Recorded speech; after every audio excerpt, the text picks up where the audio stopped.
Chapter 4. The Conquest of the West. Had Western intellectuals and hippies not gotten involved in LSD and other psychedelic drugs, the New Age movement would not have occurred, and yoga would not have become so popular.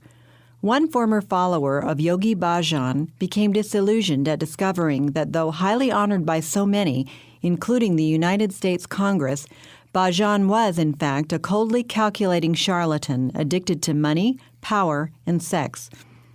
Looking back on her entrance into the 3HO, the Healthy, Happy, Holy cult, she writes, quote, "The very first time as a young teenage hippie I took LSD was the day I learned that there are many, many different states of consciousness, and I committed myself to exploring my own mysterious inner capabilities as a human being.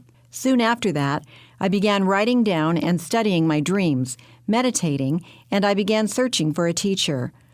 I was attracted to Eastern mysticism and yoga because it provided a blueprint for what I was already involved in, and it gave me a methodology for inner exploration that was not dependent on drugs. It is, of course, perfectly natural to turn to people who are more experienced than we are and apprentice ourselves as their students." End quote.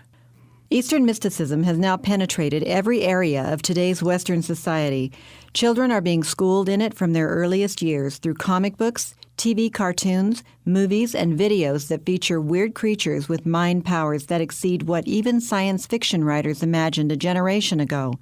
Some of the earlier influential cartoons and movies in this category were Dark Crystal, Thundercats, She-Ra, He-Man, Karate Kid, Masters of the Universe, Teenage Mutant Ninja Turtles, and many others. The ongoing success of the Star Wars and Star Trek series continues to demonstrate the lasting appeal of an impersonal force underlying the universe. Unlike the personal God of the Bible, this force, even if it were more than merely a rebellious delusion, would still be incapable of holding one man morally accountable. Even worse, it could be tapped into with the mind and used to one's own selfish ends.